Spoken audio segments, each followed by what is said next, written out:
Hey, what's up you guys? Yes, I am back here again for another review, and I know I've been gone for ages, but you know, I've got a thing called revision that I need to do, and apparently I need an education, so that's been taking my main priority. But yesterday I watched this film and I was like, you know what, screw you education, this is a tiny little film that not many people will know, and it needs the recognition that it has to get, and that film is Avengers Endgame. Now, I know guys, everyone and their grands knows this. My little gran, she's a Welsh woman, 83 years of age, even she knows about Endgame.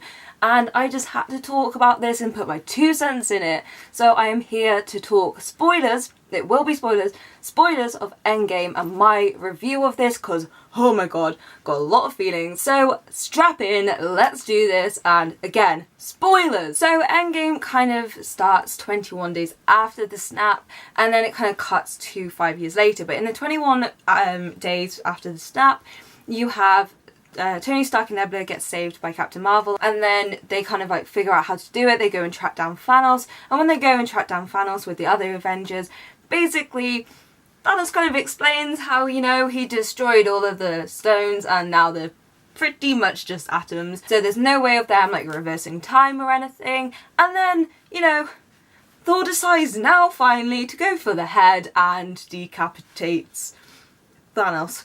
So he's pretty much killed in the first like 15 minutes, which is like, oh, fair enough, okay. After that, they have to try and find a new way to do it. So it cuts to 5 years later, and then you kind of see like how they haven't really made much progress. People are trying to find, you've got War Machine who's gone to Mexico and stuff just to try and track people down, and they can't really find anything and they don't really know what to do. And then a little Deus Ex Machina rat goes and walks over the little control panel in the RV of Scott Lang, and BAM! Ant-Man comes out, and then he's like, where's everyone gone, kind of thing. He goes home, luckily his daughter's still there, but they go to the Avengers, and basically he starts talking about quantum physics. I don't really know much about quantum physics, but you know, it's kind of interesting. And they brought up the thing of time travel. Now, they went to Tony Stark, because like, you know, technology and all that jazz, and they kind of tried to tempt him into doing it. Now, 5 years later, you know, Tony Stark, Pepper Potts, they're together. Basically, they kind of had a baby. So he's kind of a bit like, I'm a dad now. Don't really want to kind of do the whole nearly dying experience. But instead, he does do it, and he finds a way to do time travel. So their plan is to try and get all of the Infinity Stones before Thanos. Now, each kind of one falls into their own little sort of like mishaps. You've got Nebula, who is tracked down by Thanos and Gamora and actual like past Nebula, and basically that kind of goes a little bit bad. Then you have Captain America, and then you have Iron Man and Scott Lang, Ant-Man, go to New York to try and get the Tesseract. As for Hawkeye and Black Widow, now this was the sad bit. They had to go and get the Soul Stone, and we all know how you get the Soul Stone. You know, you have to sacrifice something you love. Spoilers alert, Black Widow dies, and it's heartbreaking, and I'm like, oh god, we can't bring her back, can we? And then sort of like everyone kind of gets sort of their thing back, and they make the gauntlet, and Hulk snaps. But because of the whole Nebula thing, the past Nebula goes into Avengers. She brings past Thanos and Gamora into Avengers, and kind of like, you know, poof poof pow, poof poof poof, the whole HQ. Then one comes out of nowhere and does all his portal like woo magic stuff. All of the Avengers, everyone comes, like you've got Black Panther, you've got Okoye, you've got Shuri, you've got Bucky, you've got Falcon, you've got Doctor Strange, you've got Peter Parker, you've got everyone, and they all come back,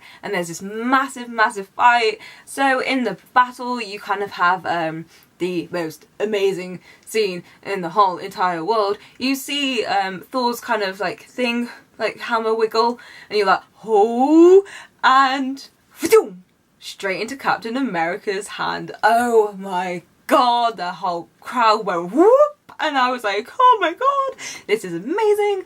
And like Thor's like, I knew it. And I was just like, huh. And then you get the best fight ever. Like, this is my favourite fight in the whole thing. My heart was racing. I nearly cried because this is just amazing. You have Captain America with that hammer, with his shield, pow, pow, pow, pow, pow, to Thanos. Oh my god. I've never been in a cinema where so many people are just like literally just, not really, this is a bit drastic, but practically orgasmed at that, like far like that. It was amazing. And then obviously we know that Doctor Strange saw all of these possibilities and, you know, Stark asked the question that we were all thinking, is this the reality which we win? And Doctor Strange goes, well, I kind of can't really tell you that or else it's not gonna happen, which is kind of a good point. But then later on he goes and tells him, so it's a bit like, how does this work? But anyway, basically it is the one where they won, but it's at a cost. So basically, Tony Stark, like, kind of, you know, gets the gauntlet, goes like that, it goes to white, and white symbolises death, and you kind of predict what happens next. He died. And that's where I'm going to kind of go into Iron Man's kind of arc. I did actually really like his story arc in this. I thought his little interaction with his dad when he saw him in S.H.I.E.L.D., that was just really nice, because you could see, like, when he hugged him and the, like, you just see him going, hi. But you know what that hug meant for him, and it's just really sad. And like the whole little, like, are you scared about, like, you know, being a dad? What is it like being a dad? It's just so sweet to see that little interaction. And that's another thing, Iron Man is a dad now, and you kind of saw him take on the parental role with Spider-Man in Homecoming. He kind of saw him as his little, like, not project, because that sounds a little bit like, you know, I'm gonna do you up and give you a makeover, but kind of a, you know, mould him into a good solid man and a superhero. And you kind of see him achieve that, and when kind of like he dies, you're like, he just got everything he wanted. And you see it sort of like at the funeral afterwards, you see the little like message that he gave to Morgan, his child, and it's just so, just oof. And like on the little like thing, reef that they put onto the pond, they put proof that Tony Stark has a heart, and it was just so, like, yeah, it just kind of touched you a bit, and it kind of just showed each like kind of group. You had the Guardians, you had like Falcon and Scarlet Witch and Bucky, you had Captain America, you had Pepper Potts, and it was just a bit like, whew, you know, you just killed off the guy that kick-started the whole of Marvel. Like, if it wasn't for his film, maybe 11 years wouldn't have happened. Like, all of this, you know, the 21 films, the whole like 10 years of Marvel, it may not have happened, but that one single film with him just kind of kick-started everything. And it's just so heartbreaking to watch, but then, you know, it was also kind of lovely to watch as well in a weird way. Now, as for Captain America, right, maybe we should just finish with this, but let's just get on with it. Okay, right. I love you, Anthony and Joe Russo, but I love the Captain America beard. Like, that beard, whew, hello. Like, I like him beard and no beard. But the first time they show him is him literally just like last bit of like shaving his beard off, and I'm sitting there going, thanks, you just had to rub it in, didn't you? You just had to. But far from that, oh my god, I love Captain America. He's my little man, and I adore him, and this is just amazing. Like, I've already talked about Thor and the hammer and everything, and him just like beating Thanos, and it was just incredible. But apart from that, you kind of seen a bit like Tony Stark when he saw his dad. You had him see Peggy Carter, and it was just so heartbreaking because he's like literally that close away from her. It's just literally a glass between them, and you're going, oh my god, just say something, do it, I don't care about the time, just do it, just get your woman, man, just get your woman. And after that, I kind of was like, I already knew of the theory of him kind of like going back in time, and then like he would die just before he would wake up or something. So the timeline wouldn't be so like, like all that and butterfly effect. You had him kind of doing this weird sort of like therapy group, like AA meeting, and you had a little cheeky cameo from one of the Russo brothers, and like it showed how he was kind of like helping people get through this when even he was struggling because he's lost all of his friends. You see him with the struggling of losing Tasha, Black Widow, rest in peace girl, and it was just such an emotional little arc for him. And I got to the end bit. When I saw him go in the time machine, I was like, yeah, I know exactly what's gonna happen. He ain't coming back. It's just like, oh, he'll be back in 5 seconds, and then like 5 seconds later, he didn't come. And then you see this old guy on a bench. Now, I thought it was for some reason, because it was very scrawny and tiny, I thought he went back to himself before the whole sort of like super soldier serum thing. But no, it's him as an old man. And Bucky, this is the bit that really annoys me, so hold your horses, honey. Bucky and Falcon walk over, and Bucky's like, you know what, mate? You just go. Didn't say that, but you just go. And I'm like, he's been your friend. You two are going to be together till the end of the line, and you don't even acknowledge each other in this moment, and it's really just, whoo. And then, right, okay. I love Falcon, I do, and Anthony Mackie has a little soft spot in my heart. I saw him on the purple carpet, and I was like, damn, son, you're making my heart swoon. And I do like him, I do like his character, but I didn't want him to be Captain America, and that's not because I'm biased, because of my little Bucky, but honestly, I just wouldn't really see much of a character arc as I would with Bucky. Now, when he walked over there, I was like, I know exactly what's going to happen, and he got the bag, like Captain America did, the shield out, and he was like, try it on for size, and I'm like, and then Falcon tries on, and he's like, doesn't really fit, like, feels like it fits me. And I'm like, okay, just give it to Bucky. You know, just give it to Bucky. It might fit Bucky, you know, you never know. No. Steve Rogers is like, I want you to have it. And then, like, Falcon's like, okay, sure. And then it just ends. And it ends with, like, you know, we see sort of like Captain America doing the dance and stuff. And it's like, oh, you're making my heart think. I was crying. I was like Hayley Atwell, I was like crying because I want to be Hayley Atwell and I want to be Chris Evans at the same time, so it's like blah. And like I knew I should have predicted it because in the end of Black Panther, Sebastian Stan's character, the Winter Soldier, is kind of like White Wolf. He's literally named the White Wolf after that. And I was like, oh, they wouldn't have changed it that quickly, all that. No. I was like, no, I'm still going to hold out hope. But as soon as that happened, I was like, oh. Because I kind of thought with Bucky Barnes' character, you have kind of like, he's been brainwashed. He's been so, like, manipulated with his brain and everything. And he's been controlled by people. But the one person that's, like, stood up for him constantly was Captain America. And I kind of wanted him to take on the mantle, because this sounds horrible, but he would have that guilt to try and constantly kind of keep Captain America's like legacy alive, and it'd be like really quite sort of sad for him, because Winter Soldier is quite really a depressing character. He's been like brainwashed and completely just manipulated. Like honestly, he's not the person he used to be, and I kind of like now he's trying to like redeem himself in people's eyes.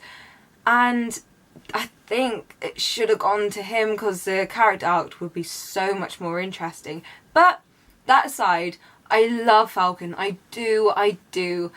It doesn't sound like I do, but I do. I really do. Like, I have like a little special place for the Captain America team. And I'm kind of curious, but I just kind of hope that Bucky's in a lot more now, you know, kind of like Bucky and Falcon.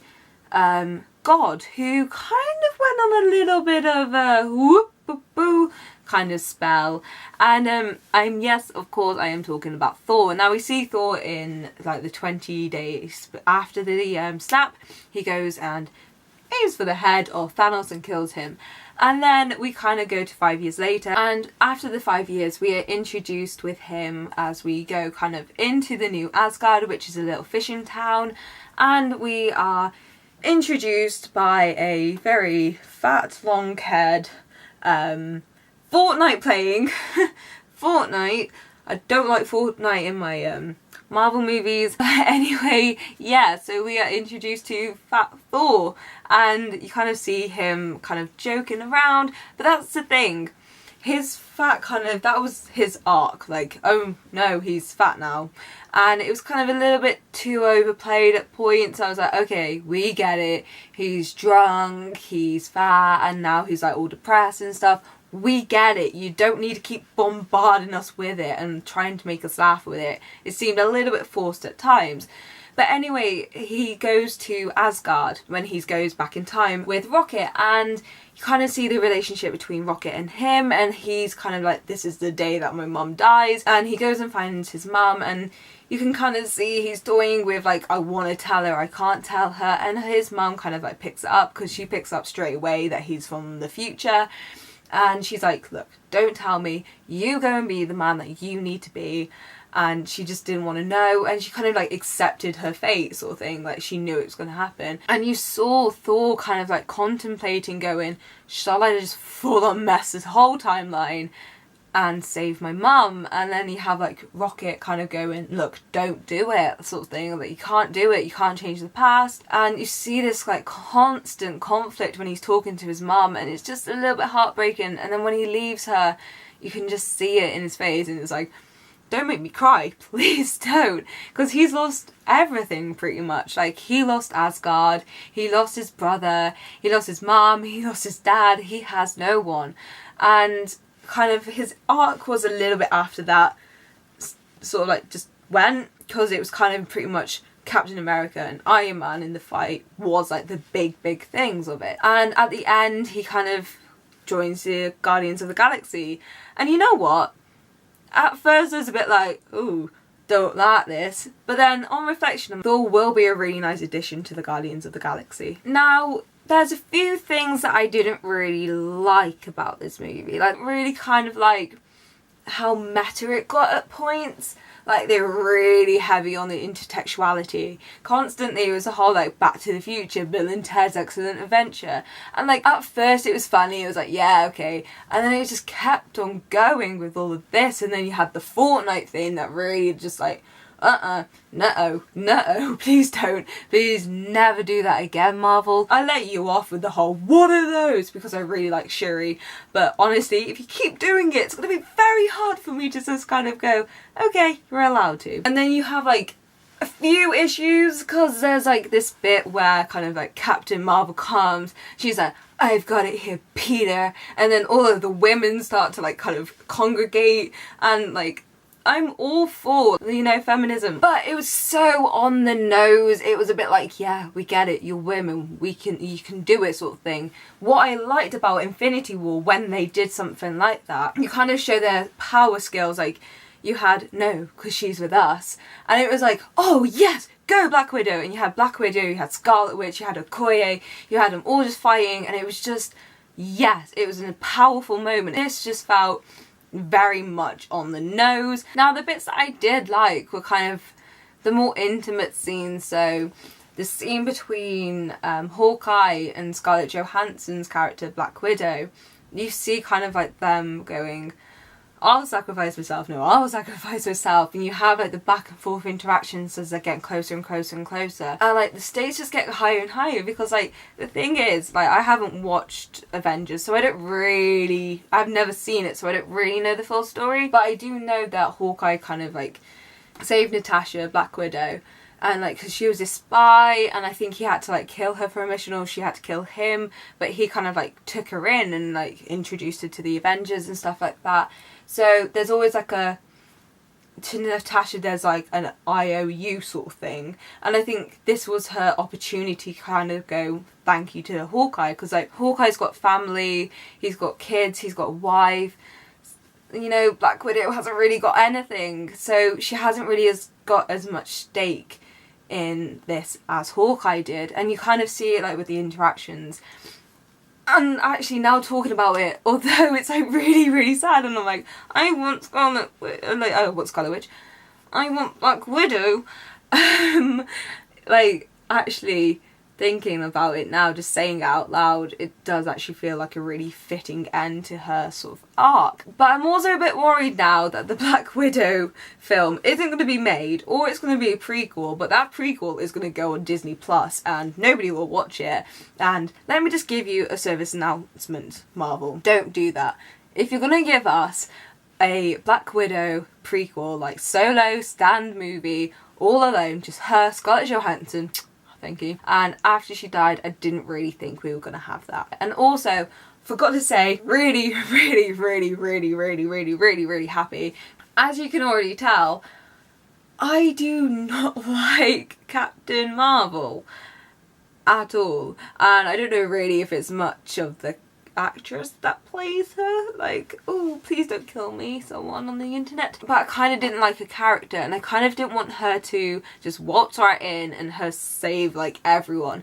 But I will give credit where credit's due. How she was used, and actually some of the scenes she was in were alright. I actually quite liked it. Like, there was a little bit of her. We needed her when we needed her. She saved Tony Stark for us. She helped with like the Thanos battle, and like she did actually have a really cool interaction with Thanos, like the little like one-on-one fight. That was kind of cool. I was like, fair dues, it's kind of cool. But I'm so glad that they didn't feed into the whole like she is a mighty powerful woman sort of thing, and kind of she walks right in and saves everyone and bosses everyone around. And I liked how, although most of us predicted that they would like go back in time or something or use a reality stone, although it seemed predictable and everyone was going, if they do that I don't like it, and I was doing that, I was like, it's too easy, I don't like it.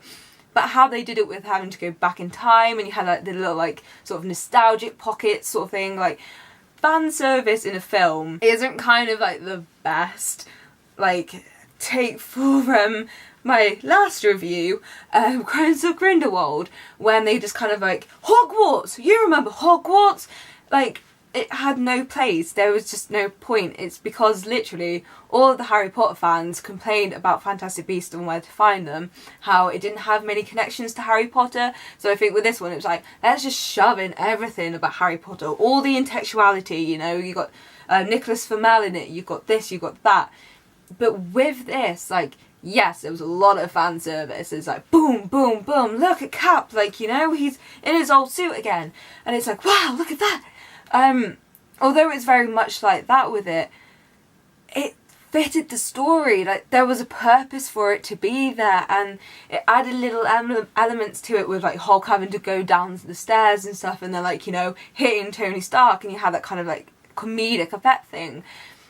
It added to it. It wasn't kind of just there like, hey, you remember Avengers Ultron, don't you? Well, hello, here you go. You know, it didn't feel forced. It fitted in perfect with the story. And I was kind of all for fan service for that. So there is a way to do fan service that isn't like Crimes of Grindelwald. So, you know, J.K. Rowling, take notes. Like, honestly, come on. But my favourite scenes were... of course, anything with Sebastian Stan in it with Bucky Barnes, because, whew, hello, him in that black outfit. Next, it was definitely, like I've already mentioned this, but Captain America with Thanos and Thor's hammer. Oh my god, that scene! It just...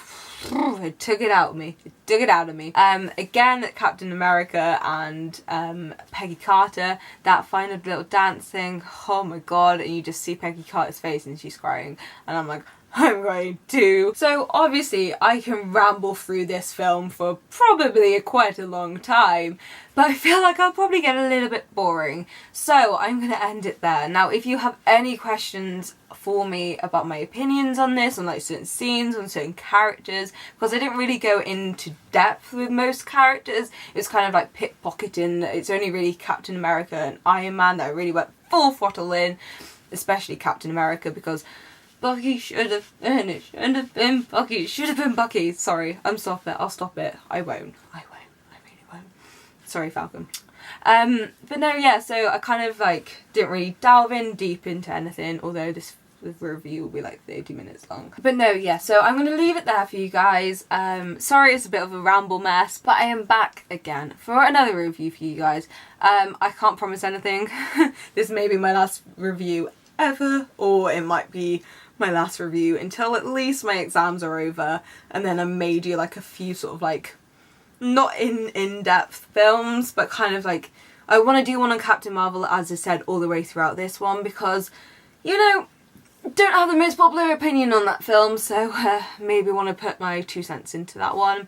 I might do a little bit more, like, I want to do something on Christopher Nolan, so if there's anything that you kind of want, let me know and I can start planning for it, so after my exams I can maybe give you a little bit more content, but then I don't know what I'm going to do after July, so yeah, good luck. But thank you so much guys for watching this. I'm so sorry it's long, and I'm so sorry I'm just like a rambling, bubbling mess, because this film was ace and there's so much to talk about and it makes me really excited, and like, yeah, I'm already like an excited puppy already, so when something makes me excited it's just like it just explodes. Now if you have any questions, again, please, my social media is down below in the descriptions. Give this a like, share it to your friends, unless they haven't watched it yet, because this is a spoiler review and you're a horrible friend if you do that, and cap salutes you if you do not do any spoilers.